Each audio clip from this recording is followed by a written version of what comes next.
चल रही थी। पवित्र दुनिया का मालिक बनने के लिए बड़ी मेहनत है। ये भी जानते हैं कि हम अपवित्र हैं और पतित हैं। बाप आए हैं हमको पावन बनाने।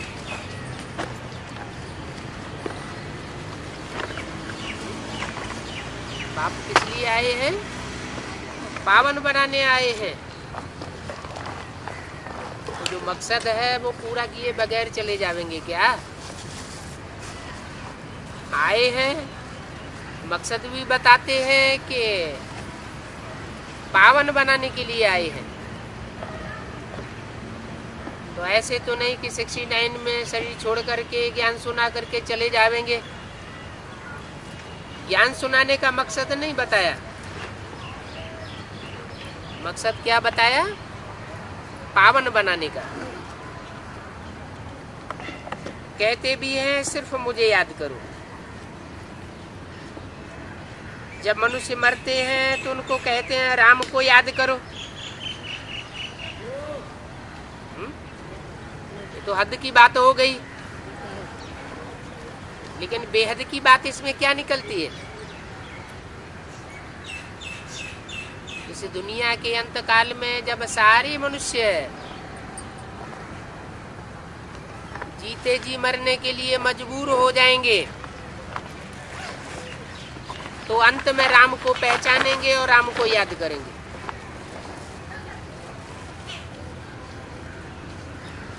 लेकिन दुनिया वाले तो राम को जानते नहीं हैं। क्यों कहते हैं अंत समय राम को याद करो? क्योंकि इस दुनिया का जब अंत होता है तो सारी दुनिया में उस राम बाप की प्रत्यक्षता हो जाती है और सारे ही मिल करके एक बाप को याद करते हैं।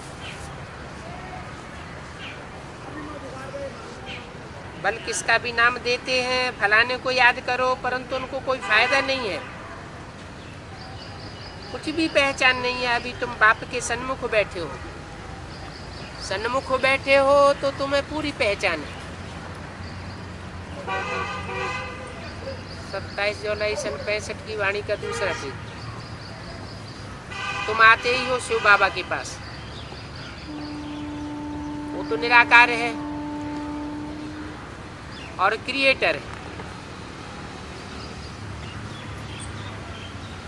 क्रिएटर और क्रिएशन, ये संबंध साकार में होता है या निराकार में होता है? क्रिएटर जरूर कुछ क्रिएट करता है और क्रिएशन कहा ही जाता है रचना को। जो रची जाती है वो रचना कही जाती है। तो अगर निराकार का ये अर्थ लगा दिया जाए तो वो ज्योति बिंदु है, तो ज्योति बिंदु आत्मा सारी अनादि और अविनाशी है। आत्माएं कभी रची नहीं जाती और जो ज्योति बिंदु आत्माओं का बाप है वो भी रचा नहीं जाता, वो भी अनादि है। तो जब दोनों ही अनादि हैं तो रचने का सवाल ही नहीं और रचना रचयिता का भी सवाल नहीं। इससे सिद्ध होता है कि वो निराकारी ज्योति बिंदु कोई साकार में आकर के निराकारी स्टेज धारण करता है और क्रिएशन करता है। नहीं तो क्रिएशन कैसे करेंगे? प्रजापिता को भी क्रिएटर कहते हैं। क्यों? भी शब्द यहाँ क्यों लगाया? क्योंकि वो निराकार ही प्रजापिता में आकर के क्रिएटर बनता है। ब्रह्मा द्वारा मनुष्य सृष्टि पैदा होती है। द्वारा माना मीडिया। ब्रह्मा मीडिया बनता है मनुष्य सृष्टि पैदा करने की। लेकिन पैदा करने वाला कौन? ब्रह्मा या प्रजापिता? प्रजापिता को क्रिएटर कहेंगे। बाप ही क्रिएटर होता है, इसलिए प्रजापिता अर्थात मनुष्य का पिता कहा जाता है। तुम ब्राह्मण बने हो, तुम्हारी आत्मा अब अच्छी रीति जानती है। ब्रह्मा द्वारा हम जानते हैं, ब्रह्मा द्वारा बाप के बने हैं, शिव बाबा के पोत्रे और प्रजापिता ब्रह्मा के बच्चे हैं। ये भी जानते हो, जितना शिव बाबा को याद करेंगे उतना विकर्म विनाश हो। तुम चाहते हो हमारे विकर्म विनाश हो जाएं और विजय माला में नजदीक पिरोए जाएं।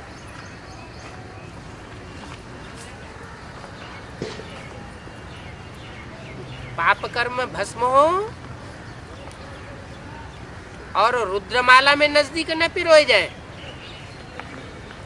नजदीक कहाँ पिरोए जाए? विजय माला। क्यों? रुद्रमाला तो बाप की माला है, डायरेक्ट शिव बाप की माला है, फिर विजय माला में पिरोए जाने के लिए क्यों बोला है? क्योंकि विजय माला है प्रवृत्ति मार्ग की पक्की माला, फाइनल माला, जहां से नई दुनिया की शुरुआत होती है। तो याद करना पड़े। फिर ये भी जानते हो कर्म योगी है, कर्म तो करना ही है, कर्म धारा बगैर कोई रह न सके।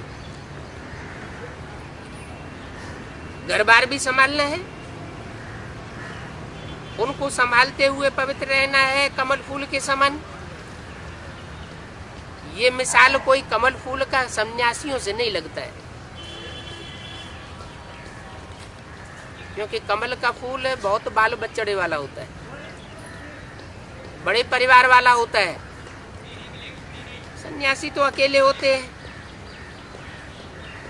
वो किसी को कह भी नहीं सकते कि घरगृहस्थ में रह करके पवित्र बनो। क्यों नहीं कह सकते? क्योंकि वो खुद भी घरगृहस्थ में रह करके पवित्र नहीं बन पाते,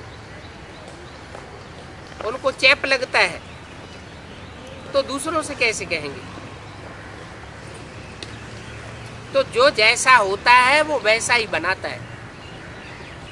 सन्यासी होगा तो सन्यासी बनाएगा, गृहस्थी होगा तो गृहस्थी बनाएगा, घर गृहस्थ में रहते पवित्र रहने की प्रवृत्ति वाला होगा तो दूसरों को भी पवित्र प्रवृत्ति वाला बनाएगा। सन्यासी तो कह नहीं सकते कि गृहस्थ व्यवहार में रहते पवित्र रहो। अगर कहें ब्रह्म को याद करो तो वो भी हो न सकता।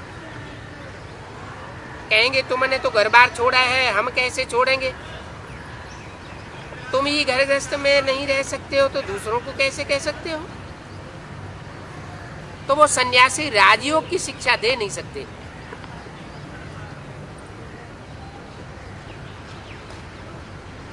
क्यों?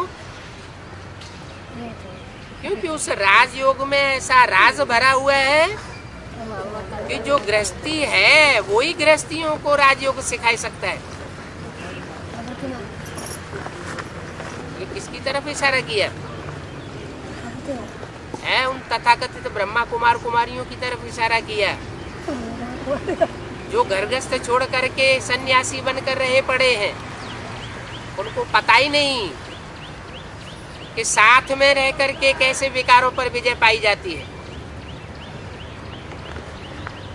तो अभी बाप कहते हैं कि सन्यासी राजयोग की शिक्षा नहीं दे सकते। अभी तुम सन्यासियों अथवा सभी धर्मों के राज को समझ गए हो। हर एक धर्म को अपने अपने समय पर आना है। देवी देवता धर्म भी अपने समय पर आने वाला है। कलयुग से फिर सतयुग होना है। सतयुग के लिए चाहिए आदि सनातन देवी देवता धर्म।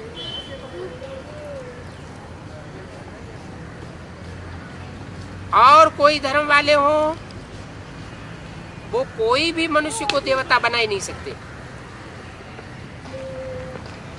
उन सब धर्म वालों को मुक्ति धाम में जाना ही है।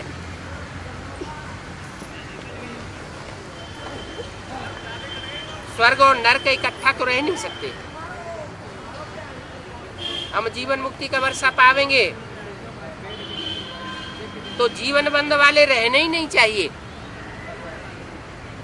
माना सनातन धर्म के अलावा और जो भी धर्म वाले हैं वो सब जीवन बंध में लाने वाले हैं। बंधन दुख को कहा जाता है, दुख का बंधन बांधने वाले हैं, क्योंकि वो सब धर्मों की स्थापना मनुष्य गुरुओं के द्वारा होती है। तुम जानते हो इस समय संगम है और तुम कल्प के संगम पर हो। तुम ही बाप से मिलते हो और दूसरा कोई बाप के साथ मिल न सके। क्यों? जो जैसे संस्कारों वाला होगा वो वैसे ही संस्कारों वाले के साथ मेल खाएगा। तुम 84 जन्म लेने वाले हो तो 84 जन्म लेने वाले बाप के साथ तुम्हारा मेल होता है। तुम निराकारी स्टेज में रहने वाली आत्मा के स्वरूप में टिकने वाले हो तो तुम ही निराकारी स्टेज में टिक सकते हो बाप के साथ, और सबको तो देवान आएगा। बाप से स्वर्ग के लिए फिर से तुम अपना वर्षा पाए रहे हो। हम जीते जी मर करके बाप के बनते हैं। वो तो कहते हैं मर गए तो स्वर्ग पधारे, मर जाने के बाद स्वर्ग की कल्पना करते हैं। तुमको बाप सिखाते हैं कि तुमको मर करके, शरीर से मर करके स्वर्ग में नहीं जाना है। कैसे जाना है? इसी जीवन में रहते हुए देवभान से मर करके ऐसी स्टेज ज्ञान की पराकाष्ठा बनानी है कि यहाँ इस जीवन में रहते हुए ही स्वर्ग का अनुभव करने लगे। इसमें अपने मन को मोल्ड करना पड़ता है। ज्ञान के आधार पर मन को सेट करना पड़ता है। तो तुम जीते जी मर करके बाप के बनते हो। जो बाप के प्रति एडाप्ट होते हैं उनको दोनों जहानों का मालूम पड़ जाता है। पुरानी दुनिया क्या है और जो नई आने वाली दुनिया क्या है, दोनों का पता पड़ जाता है। पता पड़ता है कि हम फलाने के थे और अब हम फलाने के बने हैं। अपने मित्र संबंधियों आदि सबको जानते हैं, दोनों तरफ का मालूम पड़ता है। लौकिक संबंधों का भी पता पड़ता है और अलौकिक संबंधियों का भी पता पड़ता है। पहले फलाने गावड़े में था, राजा नहीं था। तुम बच्चे भी जानते हो ये पतित दुनिया है, इनसे हमने लंगर उठा लिया। लंगर क्या होता है? जो नाव होती है या जो जहाज होता है,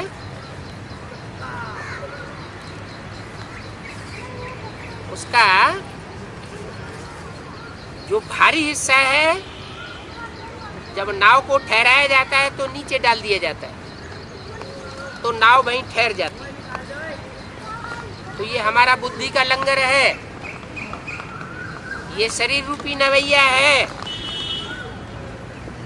ये शरीर रूपी नवैया को थामने के लिए हमारा बुद्धि रूपी लंगर एक जगह सेट हो जाता है। अभी तो इस दुनिया से हमने अपना लंगर उठा लिया है। अभी हम जा रहे हैं पावन दुनिया में, तो शांति धाम सुख धाम को याद कर रहे हैं। तुम जानते हो दुनिया को छोड़ना है, इस दुनिया से हमारा अब कोई ताल्लुक नहीं। बाप आत्माओं से बात करते हैं, देह अभिमानियों से बात भी नहीं करते। आत्माओं से कैसे बात होगी? क्योंकि बाप है आत्मिक स्थिति वाला, उसको सदाशिव कहा जाता है, तो उसका मेल भी जो आत्मिक स्थिति की प्रैक्टिस करते हैं उन बच्चों के साथ बनता है। देह अभिमानियों के साथ बाप का कोई मेल नहीं बैठता। तो भगवान अपने बच्चों यानी परमपिता परमात्मा शालिग्राम बच्चों से बात करते हैं। शालिग्राम नाम क्यों दिया? शाली कहते हैं जो धान्य होता है उसका छिलका उतार दिया जाता है, तो चावल को कहते हैं शाली। जब टीका लगाते हैं, मस्तक में टीका लगाते हैं, तो धान्य को नहीं चिपकाते, जो धान का छिलका उतरा हुआ है उसको मस्तक में लगाते हैं। उसका कारण क्या है? कारण है कि आत्मा अपने स्वरूप में टिकती है तो देह भान को भूल जाती है। मस्तक में, भ्रकुटी में जो आत्मा टिकी हुई है, जिस स्टार की रोशनी इन आंखों से निकल रही है, वो आत्मा जब देह भान से रहित हो जाती है, ये देह भान का छिलका है, इस छिलके के कारण ही काम क्रोध लोभ मोह अहंकार ये 5 विकार पैदा होते हैं। अगर सभी मनुष्य ये समझ जाएं, हम ये शरीर नहीं है, ये शरीर तो मिट्टी का पुतला है, हम तो आत्मा है, तो आत्मिक स्थिति में रहने वाला कभी किसी से घृणा नहीं करेगा। आत्मा आत्मा भाई भाई की स्टेज में आ जाएंगे। तो बोला बाप इसलिए आत्माओं से बात करते हैं, शालिग्राम बच्चों से बात कहते हैं। ग्राम कहते हैं समूह, शाली माना चावल, माना चावल जैसी जो छिलके से रहित आत्माएं हैं, उनका जो समूह जहां इकट्ठा होता है, मैं उन बच्चों से बात करता हूं। माना जहां जहां आत्मिक स्थिति वाले बच्चे होंगे वहां उनकी यूनिटी बनेगी। यूनिटी सदैव प्योरिटी से बनती है। प्योरिटी होगी तो संगठन बनेगा, प्योरिटी नहीं होगी तो संगठन बिखरता रहेगा। चाहे वो गीता पाठशाला हो, चाहे वो सेंटर हो, और चाहे वो कोई मिनी मधुबन हो या मधुबन हो, जहां जहां देह अभिमान बढ़ता जाएगा, इम्प्योरिटी जरूर बढ़ेगी। इम्प्योरिटी बढ़ेगी तो आत्मिक स्थिति जरूर घटेगी। तो ऐसी स्टेज वालों को शालिग्राम नहीं कहा जा सकता। ग्राम माना समूह, शाली माना चावल की तरह निर्वस्त्र आत्माएं, देवभान से रहित आत्माएं। तो मूल ज्ञान है आत्मिक स्थिति में टिकने का। ये सन्मुख का अनुभव तुमको होता है, और कोई बाप के सन्मुख होने का अनुभव वो कर नहीं सकता। कहते हैं भक्तों के लिए भगवान को आना है, परंतु जानते तो नहीं है, क्योंकि न जानने के कारण मुझ पड़े हैं। इतनी सहज बात कोई समझ नहीं सकते हैं। याद तो करते आती है। अब तुम जानते हो हम आत्मा शरीर से पार्ट बजाती है और हम परम धाम से आते हैं, वहां परम पिता भी रहते हैं। कहाँ? जिसका नाम परम धाम है। धाम माना घर, और परम माना बड़े ते बड़ा घर। बड़े ते बड़ा घर होगा तो बड़े घर का बाप भी कैसा होगा? बड़े ते बड़ा होगा। तो जो भी मनुष्य आत्माएं हैं, उन मनुष्य आत्माओं में मनुष्य आत्माओं का पिता तो प्रजापिता आदम या एडम कहा जाता है। वो तो सब मनुष्यों का पिता कहा जाता है, लेकिन उस पिता का भी पिता जो है वो परम पिता परमात्मा शिव कहा जाता है, जो जन्म मरण के चक्र से न्यारा होता है। वो जन्म मरण के चक्र में नहीं आता है, क्योंकि वो भी अगर जन्म मरण के चक्र में आ जाए तो हम जन्म मरण के चक्र में आने वाली आत्माओं को छुड़ाने वाला कोई नहीं हो सकता। तो वो आते हैं परम धाम से। परम धाम का मतलब यह है बड़े से बड़ा धाम, जहाँ शांति ही शांति लगी पड़ी है। वहाँ हम आत्माएं भी रहती हैं तो परमपिता परमात्मा भी रहते हैं, और उनको सब याद करते हैं। ऐसी कोई भी मनुष्य आत्मा नहीं है जो उसको याद न करती, परंतु न आत्मा न परमात्मा को यथार्थ रीति कोई जानते हैं। कैसे भगवान आकर मिलेगा, क्या आकर करेगा, ये भी नहीं जानते। और गीता में तो सारा ही रंग लिखा दिया है, नाम ही बदल दिया है। गीता में क्या नाम बदल दिया है? हैं? गीता का भगवान कृष्ण को बनाई दिया है। किसने बदल दिया है? गीता का भगवान कृष्ण किसने बनाई दिया? कृष्ण तो साकार होता है, राम और कृष्ण तो साकार देवताएं हुए, तो कृष्ण साकार का नाम किसने डाल दिया? ये भूल कैसे हो गई? क्या द्वापर युग से ये भूल हुई या संगम युग में इसका फाउंडेशन पड़ा? फाउंडेशन कहाँ पड़ता है? भक्ति मार्ग में जो भी गलतियां होती हैं, जो भी भक्ति मार्ग के क्रिया कर्म कांड होते हैं, उनका फाउंडेशन कहाँ पड़ता है? संगम युग में पड़ता है। तो जो ये बड़ी भूल हो गई, गीता में कृष्ण का नाम डाल दिया, ये भूल कहाँ से शुरू हुई? कैसे? नहीं, हाँ, कैसे? क्या लिख दिया? दुनिया वाले देहधारी गुरुओं ने लिख दिया या ब्राह्मणों की दुनिया वाले देहधारी गुरुओं ने लिख दिया? ब्राह्मणों की दुनिया वाले गुरुओं ने तो कहीं भी नहीं, किसी पुस्तक में नहीं लिखा हुआ है कि गीता का भगवान कृष्ण है। वो तो कहते हैं गीता का भगवान शिव है। कहते हैं मगर लिखते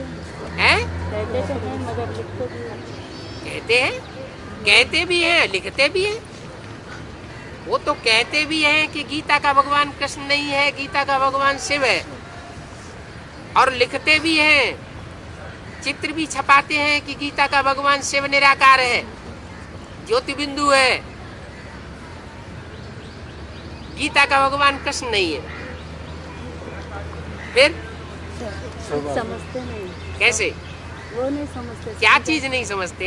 गीता का भगवान कौन है? नहीं तो वो समझाना पड़े ना, कैसे नहीं समझते? वो तो साकार को ही मानते हैं। हाँ, वो कृष्ण का जो साकार रूप है दादा लेखराज ब्रह्मा, वो दादा लेखराज ब्रह्मा को ही कृष्ण का भगवान का साकार रूप मानते हैं।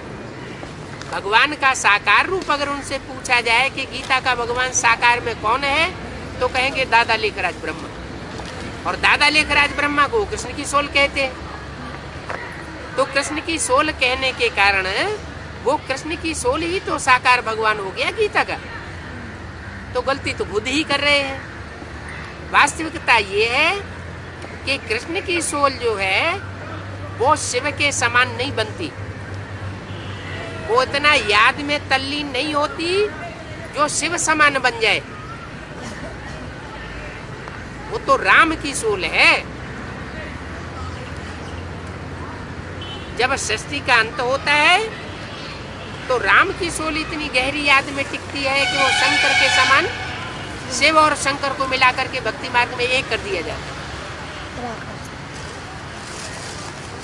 कभी कहीं सुना कि शिव और ब्रह्मा को मिला के एक कर दिया, शिव और विष्णु को मिलाकर एक कर दिया? क्यों? क्योंकि जो काम प्रैक्टिकल में संभव होता ही नहीं तो उसका गायन कैसे होगा। वास्तव में शंकर ने ऐसी तीखी याद की कि वो तीखी याद में बैठ करके परमात्मा शिव के समान स्टेज को प्राप्त कर लिया। इसलिए शिव शंकर को मिला के एक कर देते हैं, तो वही शिव शंकर भोलेनाथ गीता का भगवान साबित होते हैं। लेकिन गीता में नाम डाल दिया कृष्ण का, तो ये भूल हो जाती है। तो यथार्थ जानते नहीं है, कैसे भगवान आकर के मिलेगा वो भी जानते हैं। गीता में नाम बदल दिया है। बाप पूछते हैं तुम मुझे जानते हो ना? कृष्ण थोड़ा ही कहेंगे कि तुम मुझे जानते हो, उनको तो सारी दुनिया जानती है। ये कृष्ण कोई ज्ञान दे नहीं सकता, तो जरूर समझाना चाहिए भगवान रूप बदलता है। भगवान रूप जरूर बदलता है, लेकिन कृष्ण नहीं बनता है। वही मनुष्य तन में आते हैं, लेकिन कृष्ण के तन में नहीं आते। ये तो ब्रह्मा है तो वही कृष्ण की आत्मा ना। ये कृष्ण के 84वें जन्म की आत्मा है, जो फिर आदि में कृष्ण बनती है। ब्रह्मा है 84वां जन्म और कृष्ण है पहला जन्म। तो बात देखो कितनी गुप्त है। अंतिम जन्म में कृष्ण पद पाने के लिए पुरुषार्थ कर रहे हैं। थोड़ी सी बात में मुझ पड़ते हैं, समझते कुछ भी नहीं। तो इस बात में भी बड़ी तिकड़मबाजी है। तुम समझते हो हम कृष्ण के घराने में थे, हमने भी 84 जन्म लिए हैं। अब हम राजभाग ले रहे हैं परमपिता परमात्मा शिव से। कृष्ण को अपनी बुद्धि में नहीं बैठाना है। जिन ब्रह्मा कुमार कुमारियों ने कृष्ण को अपनी बुद्धि में बैठा लिया, तो उनका पद नीचा हो जाता है। बुद्धि में किसको बैठाना है? रचना को या रचयिता को? रचयिता को बुद्धि में बैठाएंगे तो रचयिता बाप का वर्षा मिलेगा। अगर रचना को बुद्धि में बैठाएंगे तो स्टेज नीची हो जाएगी। 27 जुलाई सन 65 की वाणी का 3रा पेज। कह देते हैं भगवान कृष्णो आज। अब ये तो गीता में सिद्ध नहीं होता। गीता में दिखाया है 5 पांडव जाकर बचते हैं और कल्प को लाखों वर्ष दे दिया है। इतनी सहज बात भी मनुष्य को जानते नहीं है। बाप कितना इशारे से समझाते हैं। तुम जानते हो हम सूर्यवंशी घराने के थे, अब शूद्र वंश से ब्राह्मण वंश में आए हैं। पहले हम थे सतयुग में सूर्यवंशी, अब नीचे उतरते उतरते संघ के रंग में आते आते हम शूद्र बन गए। अभी हम फिर ब्रह्मा द्वारा ब्राह्मण बने। तो वर्णों का भी मुख्य चित्र रखना पड़ता है। तो देखो वर्षा को भी आधा कर दिया है। चोटी ब्राह्मण और शिव बाबा को भूल गए हैं। क्यों भूल गए? जो ब्राह्मण चोटी हैं उनको क्यों निकाल दिया? जो विराट रूप का चित्र बनाते हैं उसमें ब्राह्मण नहीं दिखाते और शिव बाबा को भी नहीं दिखाते। क्यों नहीं दिखाते हैं? क्योंकि ब्राह्मण जो है उनको देवता तब कहा जाता है जब वो संपूर्ण बनते हैं, और संपूर्ण बनते हैं तो देवता कहे जाते हैं जिनकी पूजा होती है। शिव बाबा को इसलिए भूल गए हैं कि शिव बाबा गुप्त पार्ट बजाता रहता है। विराट रूप में बाकी देवता क्षत्रिय वैश्य शूद्र सब दिखाई दिए, लेकिन ब्राह्मण वर्ण तो जरूर चाहिए। ब्रह्मा की औलाद कहाँ गए? कोई की बुद्धि में नहीं बैठता। तुमको बाप अब अच्छी रीति समझाते हैं, बुद्धि में अच्छी रीति धारणा करनी है। जब बाबा की बुद्धि में है तो तुम्हारी बुद्धि में भी रहना चाहिए। मैं तुम आत्माओं को आप समान बनाता हूं, माना? आप समान बनाता हूं का क्या मतलब? जैसे मैं निराकारी, निर्विकारी, निरहंकारी हूं, वैसे जो तुम बच्चे मेरे अजीज बच्चे हो, वो निराकारी, निर्विकारी, निरहंकारी स्टेज में अगर जाते हो तो मेरे बच्चे, तब कहा जाता है कि मैं आप समान बनाता हूं।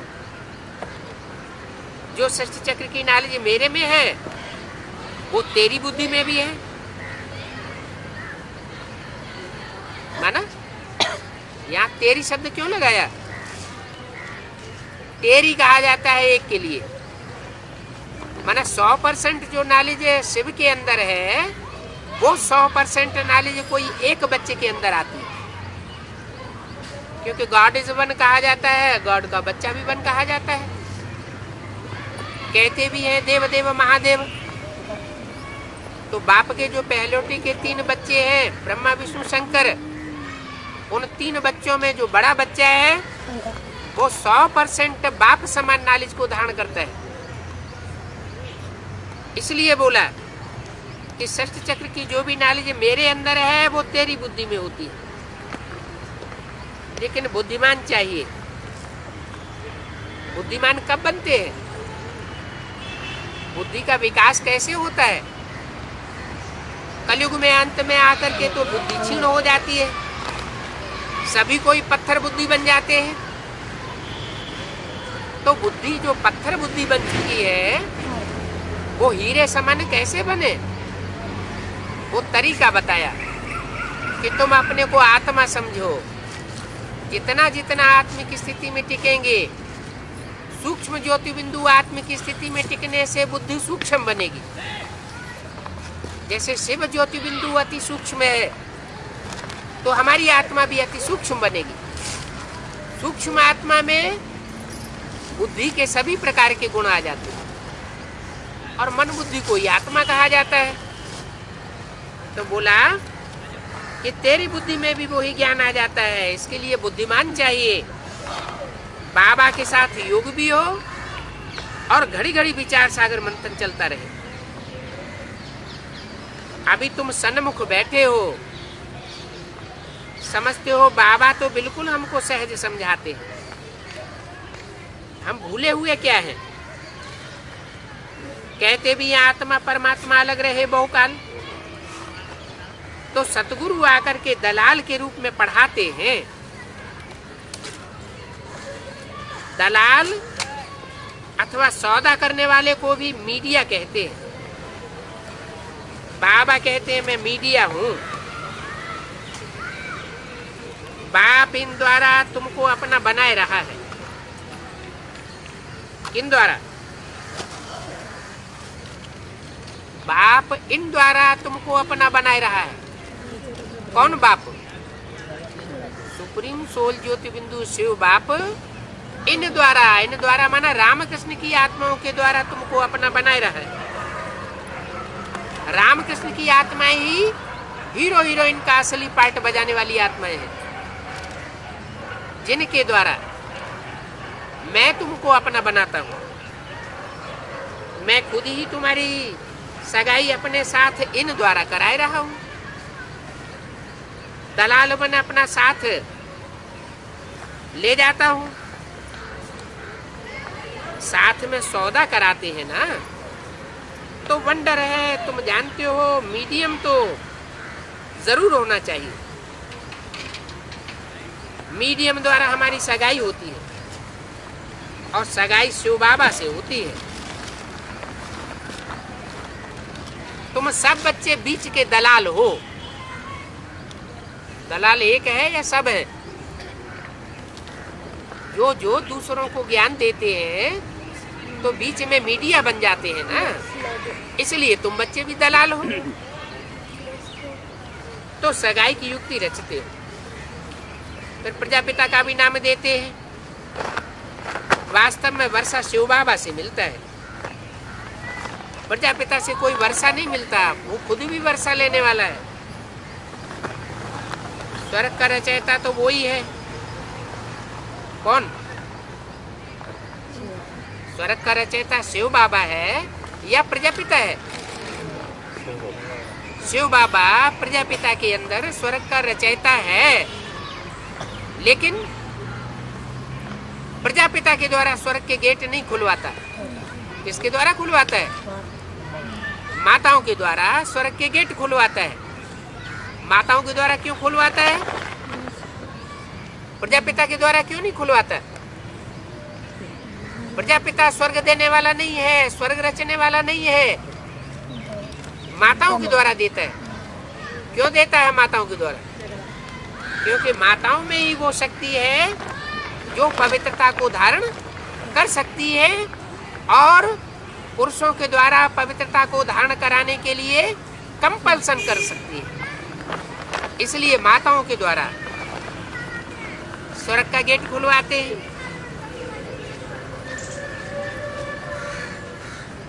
तो तुम्हारा धंधा है जीव की आत्माओं की परमात्मा के साथ सगाई करो। सगाई की थी और वर्षा पाया था, अभी फिर से पाते हो। जानते हो हमारा कल्प कल्प संगम युग का यही धंधा है।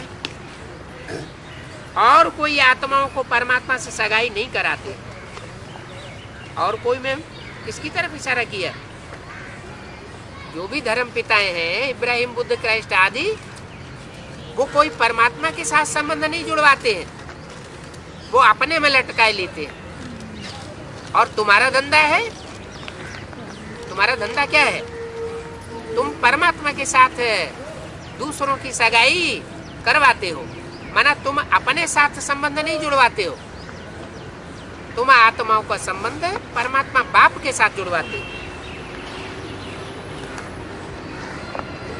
तो सगाई भी इनसे कराते हो जो विश्व का मालिक बनाते हैं। ये सगाई सबसे बड़ी ऊंची चीज है। आत्मा को ये पक्का निश्चय हुआ है हमको बाप से स्वर्ग का वर्षा लेना है। ये ऊंचते ऊंचे रूहानी सगाई है। हमारा धंधा ही है जीव को, आत्माओं को परिचय देना, आत्माओं की रूहानी सगाई करावे। रूहानी सगाई कराना कल्प कल्प पाप सिखाते हैं। ये किसकी भी बुद्धि में नहीं है कि हमारी रूहानी सगाई है, जिस्मानी सगाई नहीं है।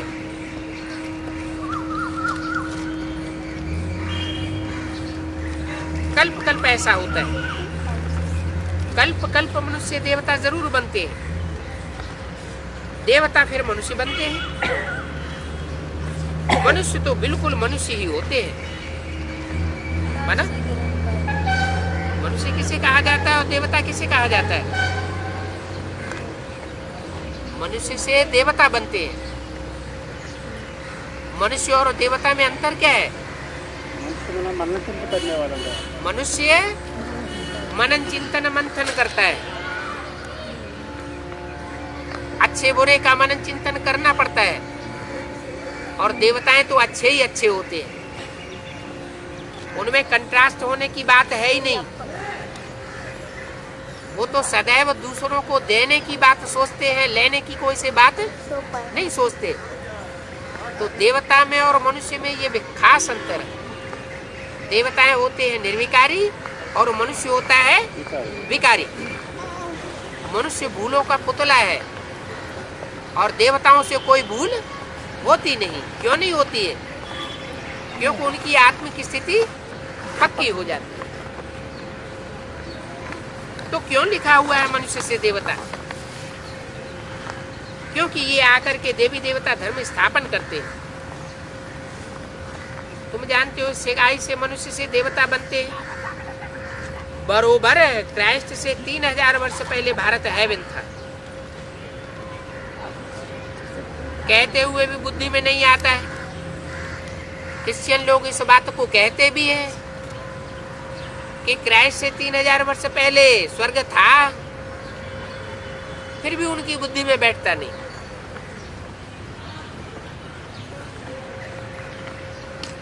तुम कहते हो कि ये भ्रष्टाचारी राज्य है, और सतयुग में तो भ्रष्टाचार का नाम निशान भी नहीं होता।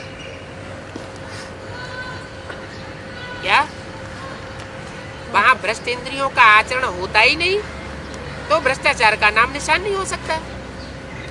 वहां जो भी आचरण होता है, संतान की उत्पत्ति होती है, वो श्रेष्ठ इंद्रियों से होती है। श्रेष्ठ इंद्रियों के आचरण से संतति उत्पत्ति होती है, तो भ्रष्टाचार का नाम निशान क्यों होगा? वहां दुख की कोई बात ही नहीं। ये तो मारा मारी की दुनिया है, भ्रष्टाचारी दुनिया कहा जाता है, तो पाप आत्माओं की दुनिया है। भारत तो पहले स्वर्ग था, देवी देवताओं का राज्य था। अभी भी देखो कितने मंदिर बनाते रहते। गवर्नमेंट भी मंदिर बनाने में मदद करती है। गवर्नमेंट वैसे तो अपने को इरिलीजियस कहलाती है। क्या कहलाते हैं? जो राज्य चल रहा है भारत में, वो अपन को कहलाते हैं धर्म निरपेक्ष राज्य। हमें किसी धर्म की अपेक्षा नहीं है। तुम कोई भी धर्म को मानो, सिर्फ हमको वोट दो, तो वो धर्म को नहीं मानते। माना धर्म की अपेक्षा नहीं है, धर्म की मान्यता नहीं है, न होने के बावजूद भी अगर कोई मंदिर वगैरह बनाता है तो उसको मदद करते हैं। तो ऐसी क्या बात है? इतना रिलीजियस कहलाते हुए भी फिर मदद क्यों करते हैं? जयंतियां, त्योहार आदि कितने मनाते रहते हैं। इन सबको मनाने की दरकार क्या है, जबकि तुम्हारा रिलीजन से कनेक्शन ही नहीं है। इसलिए कहा जाता है कि तुम तो जैसे जानवर हो। सोच विचार जानवर कुछ भी नहीं चलाता। जानवर नहीं बुद्धि चलाता है, मनुष्य फिर भी बुद्धि चलाता है। हाथी शेर का कोई रिलीजन होता है क्या? तो जैसे जानवरों का कोई रिलीजन नहीं होता, ऐसे ही मनुष्यों का आज की दुनिया में कोई रिलीजन नहीं रह गया। ये तो जैसे जानवर है। लोग कहते भी ऐसे हैं, उल्लू का बच्चा, सुअर का बच्चा। तो देखो रिलीजन चले जाने से कैसे जानवर मिसल बन चुके हैं। कोई कार्य किसी का सिद्ध ही नहीं होता।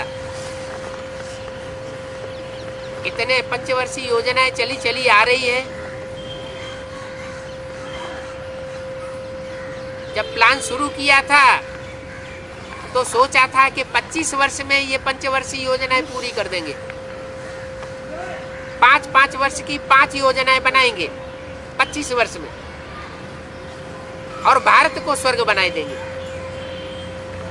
अभी कितने साल हो गए?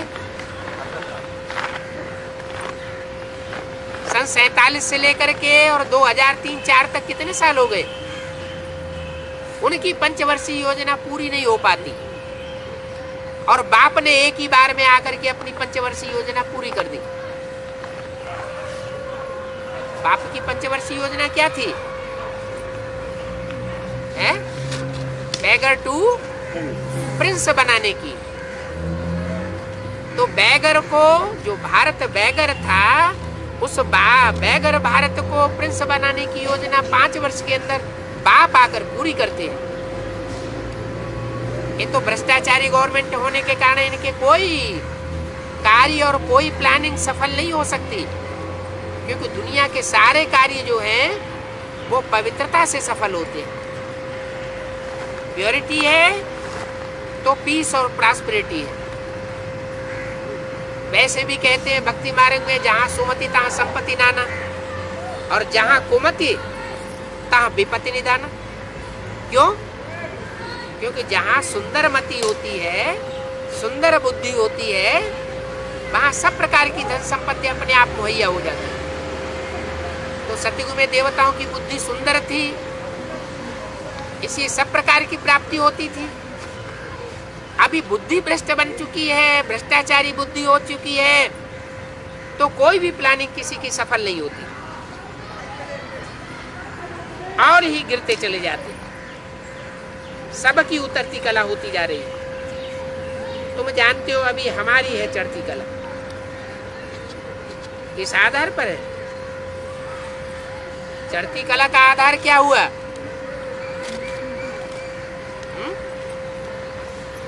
चढ़ती कला का आधार है आत्मिक स्थिति, और उतरती कला का आधार है देहभान।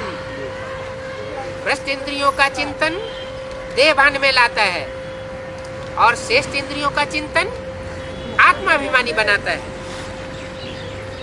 तो अब तुम इस सारे चक्कर को जान गए हो। चढ़ती कला सेकंड में हो जाती है, और उतरती कला में तुम्हें 84 जन्म लगते हैं। पहले जन्म से दूसरा लिया, कला कम हो गई, बाकी अभी तो कोई कला नहीं रहेगी। अब फिर से तुम्हारी चढ़ती कला होती है। तुम्हारी चढ़ती कला से सबका भला हो जाता है। क्या तुम्हारी माने किसकी? जब तुम्हारी कहते हैं तो कौन सी विशेष आत्माओं से बाबा का इशारा है? सन्मुख रहने वाले। हाँ, जो सन्मुख रहने वाले बच्चे हैं, जो बाबा के सन्मुख बैठते हैं, सन्मुख बैठ करके मुरली सुनते हैं, उन बच्चों की तरफ इशारा होता है कि तुम्हारी चढ़ती कला से सारी सृष्टि की, सब धर्म की आत्माओं की चढ़ती कला हो जाती है। जब तुम्हारी उतरती कला होती है तो सब नीचे गिर जाते हैं। अभी भी शूटिंग पीरियड चल रहा है। अभी भी अगर तुम्हारी उतरती कला होती है तो तुम्हारे पीछे पीछे एक एक दुनिया लगी हुई है। जैसे कहते हैं एक एक सितारे में दुनिया है, तो ये आत्मा रूपी चैतन्य सितारे हैं, जिन सितारों के अंदर एक एक दुनिया छिपी हुई पड़ी है। अगर एक की स्थिति गिरती है तो समझो एक दुनिया की स्थिति गिर गई। अभी इतनी जिम्मेवारी तुम बच्चों के ऊपर है। तुम्हारी चढ़ती कला तो सारी दुनिया का भला। हर एक की तुम्हारी अपनी अपनी एक एक दुनिया है। हर एक बच्चा अपनी दुनिया का प्रजापिता है। बोला तुम सर्विस पर लग जाते हो। तुम जानते हो विश्व के मालिक बनने, बाप का मददगार बनना है। बाप आए सबकी चढ़ती कला बनाते। ड्रामा प्लान अनुसार सब ऊपर चले जाएंगे, हैं? सब ऊपर चले जाएंगे तो सृष्टि कैसे चलेगी? चलेगी? सारे ही शरीर छोड़ के ऊपर चले जाएंगे तो नई दुनिया कैसे चलेगी? हैं? यहाँ तो बोला ड्रामा प्लान अनुसार तुम सब ऊपर चले जाएंगे। ऊपर चले जाने का मतलब क्या हुआ? हैं? ऊंची स्टेज में चले जाएंगे। माने जो देहबान की नीची स्टेज है, जो मिट्टी को याद करने की स्टेज है, वो हमारी सबकी खलास हो जाएगी। तुम सब प्रकार के दुखों से छूट जाओगे। तमो प्रधान से सतो प्रधान सबको कर देंगे तो सर्व का भला हुआ ना। तो तुम ही सबसे ऊपर चले जाते हो। तुम्हारी बुद्धि में सारे झाड़ का राज है, ड्रामा का भी राज है। तो ऐसे ज्ञान देने वाले बाप के साथ कितना मीठा और सच्चा रहना चाहिए, है?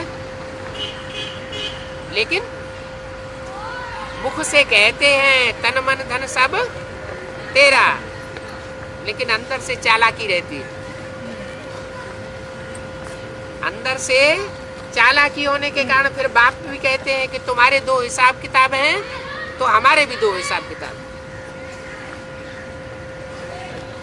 कितना सच्चा रहना चाहिए बाप के साथ और कितना मीठा रहना चाहिए, डर भी रहना चाहिए।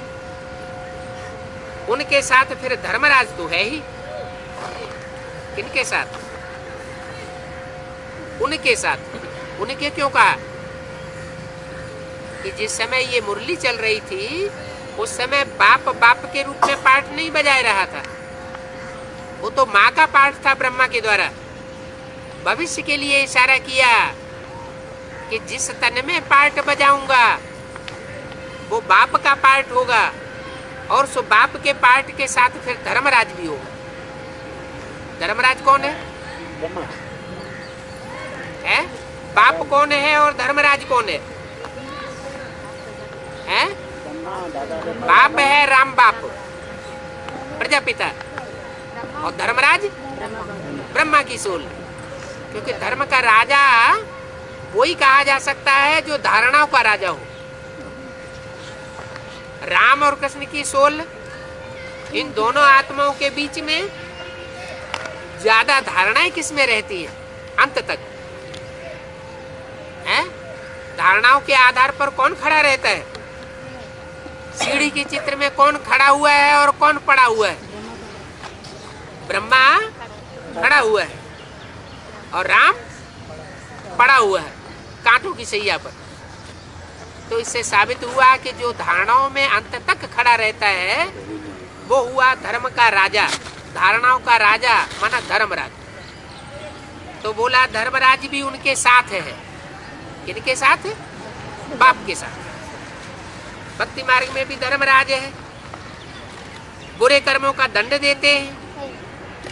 तो हिसाब किताब तो सबका है ना।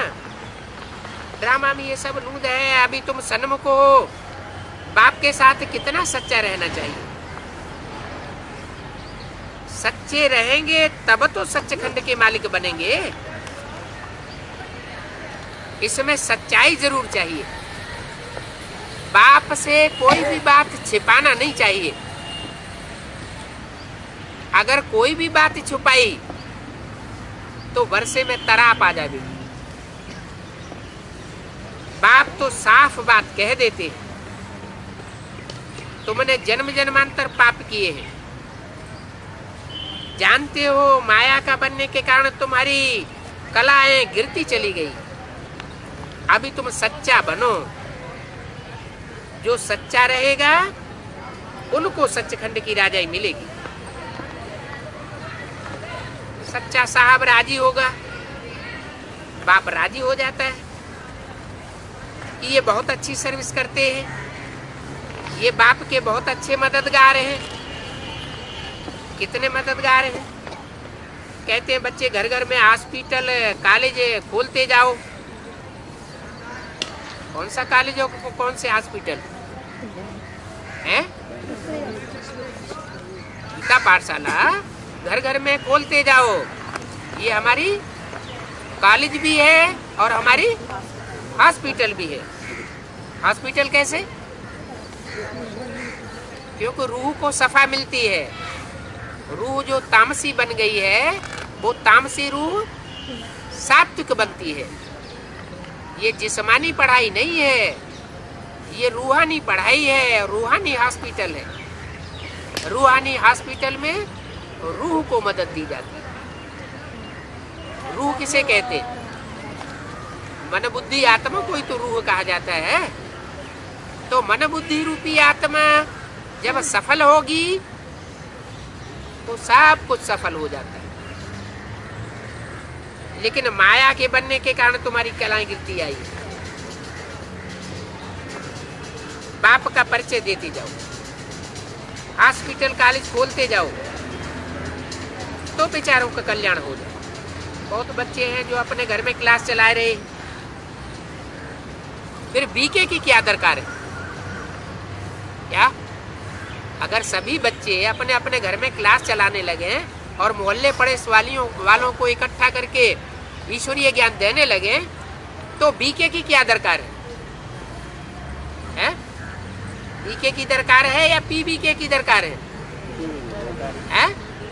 पीबीके की दरकार है। वो घर घर में रूहानी हॉस्पिटल कम यूनिवर्सिटी खोले, मुरली से तुम पढ़ा सकते हो।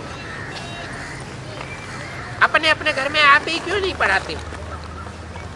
बीके तो तुम हो। तुम ऐसे क्यों समझते हो कि बीके बिगर हम समझा ही नहीं सकते? ऐसे थोड़ी ही बुद्धि में होना चाहिए क्या कि जब तक ब्रह्मा कुमारी बहनें हमारे घर में आकर न समझाएं तब तक हम क्लास नहीं चला सकते। क्योंकि बीके तुम भी हो।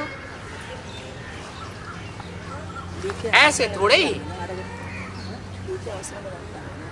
ऐसे थोड़े कि बीके जाएं तो प्राण निकल जाएं। ब्रह्मा कुमारियां अगर चली जाएं तो प्राण निकल जाएं? नहीं। हैं? बीके की जरूरत नहीं है बोले यहाँ पे। बोला ना, बीके पिछाड़ी इतना मरना नहीं चाहिए। 65 की वाणी में बाबा के द्वारा ही तो बोला जा रहा है। गीता पाठशाला मना प्रजापिता ब्रह्मा कुमार कुमारियां अपने घर में जो खोल के बैठते हैं, उसी में सारी रूहानी हॉस्पिटल खोल सकते हैं। उसके लिए ब्रह्मा कुमार कुमारियों का आधार लेने की दरकार नहीं है। 7 रोज भट्टी में रहने से पूरा अविनाशी सर्जन बन सकते हैं। क्या घर में गीता पाठशाला खोलेंगे ना, हाँ, तो वो ब्रह्मा कुमारी की जरूरत नहीं है। बिल्कुल नहीं।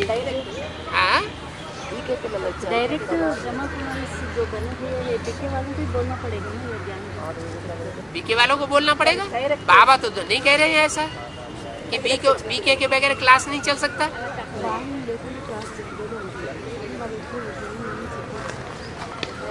ये कोई जरूरी नहीं कि बीके को बीच में लाए। డైరెక్ట్ గీతా పాఠశాల हाँ जी, వాళ్ళకు టీకే చెప్పచ్చు।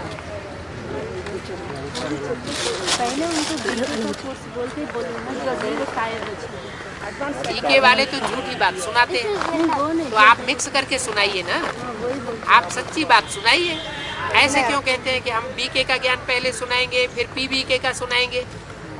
जब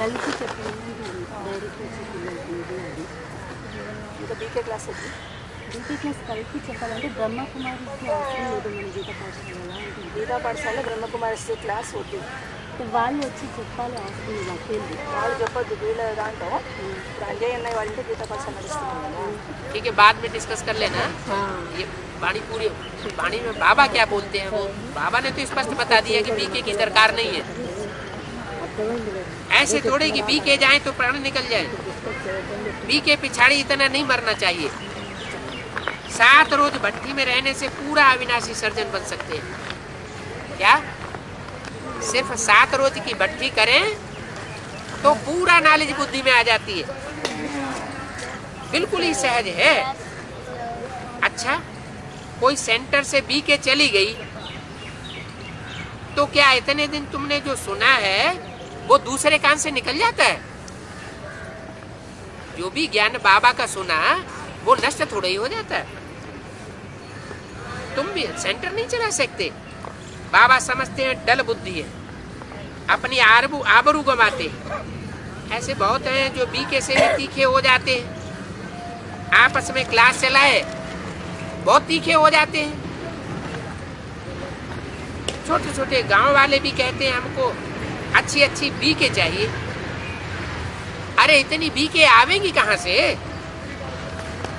एक सेंटर पर एक टीचर से 12 मास में 10-12 टीचर तैयार हो जानी चाहिए। तो क्यों नहीं तैयार होती है? क्या बुद्धि में बैठता नहीं है जो अपने घर में सेंटर नहीं खोल सकते? बहुत बीके निकलने चाहिए।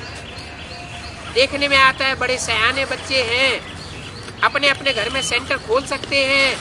बोर्ड लगाए देना चाहिए, परिचय देना, समझाना है बरोबर। बाप से स्वर्ग का वर्षा मिलता था, अभी फिर मिल रहा है। ये कोई बड़ी बात तो नहीं है। प्रजापिता और शिव के परिचय का पता पड़ जाता है। मुख्य बात क्या है समझने और समझाने की? इस मनुष्य सृष्टि का पिता कौन है और मनुष्य सृष्टि के पिता के द्वारा आत्माओं का पिता कैसे इस सृष्टि को परिवर्तित करता है, वो ही समझाना है। बीके वो तो ठीक है, लेकिन प्रजापिता होने से जैसे मोहर लग जाती है। क्या ब्रह्मा कुमार कुमारी कहने से मोहर नहीं लगती? मोहर कब लगती है? स्वर्ग में जाने की मोहर तब लगती है जब प्रजापिता शब्द लग जाए। और वो ब्रह्मा कुमार कुमारी क्या कर रहे हैं? उन्होंने प्रजापिता को उड़ा दिया। और बाबा क्या कहते हैं? तुम प्रजापिता शब्द को जरूर लगाओ। प्रजापिता शब्द जब तक नहीं लगाएंगे तब तक बाप का वर्षा मिल नहीं सकेगा। तो प्रजापिता होने से जैसे मोहर लग जाती है, सब जानते हैं ये पिता है, बरोबर है, ये कोई रचना रचते, नाम भी त्रिमूर्ति ब्रह्मा कहते हैं, तो ब्राह्मण तो जरूर चाहिए, फिर विष्णु से देवताएं भी चाहिए, बरोबर ब्राह्मण से देवता बनते हैं। क्या कहा? ब्रह्मा से ब्राह्मण बनते हैं और विष्णु से देवता बनते हैं। जब तक विष्णु नहीं होगा तब तक देवता बन न सके। बाकी शंकर का कोई काम नहीं होता है क्या? शंकर का कोई काम होता है क्या? चित्रों में कोई शंकर को काम करते हुए दिखाते हैं क्या? क्या दिखाते हैं? याद में बैठा है। याद में बैठना कोई काम होता है क्या? वो कोई काम तो नहीं होता है। शंकर का कोई काम नहीं, वो न ब्राह्मण है और न देवता है। क्या? शंकर ब्राह्मण भी नहीं है और देवता भी नहीं है। बाकी तब क्या है? बस आंख खोली और विनाश कर दिया, ये है। तो बोला इसलिए उसको निमित्त रखा है इस बात के लिए कि उसकी आंख खोले और सृष्टि का, पुरानी दुनिया का विनाश हो जाए। ओम माना, इसलिए ब्रह्मा कुमारी शंकर को उड़ाई देती है। तो उड़ाई देने से काम चलेगा क्या? नहीं, जब तक पुरानी सृष्टि का विनाश नहीं हुआ है तब तक नई सृष्टि प्रत्यक्ष नहीं हो सकती। तो ये भी जरूरी है। क्या? जो काम दूसरों ने नहीं किया, कोई भी धर्म पिताओं ने पुरानी परंपराओं का नाश नहीं किया, पुरानी परंपरा का, पुरानी जातियों का, पुराने रख रखाव का विनाश नहीं किया, तो उनके नए धर्म की स्थापना करने का कोई मतलब नहीं। क्योंकि पुराने में नए को मिक्स कर दिया तो प्राप्ति तो कुछ होने वाली नहीं। तो बाबा आकर के बताते हैं भले शंकर कुछ नहीं करता, लेकिन सबसे बड़ा काम करता है। क्या? कि पुरानी सृष्टि का विनाश होने से नई सृष्टि प्रत्यक्ष हो जाती है, नहीं तो प्रत्यक्ष नहीं हो सकती।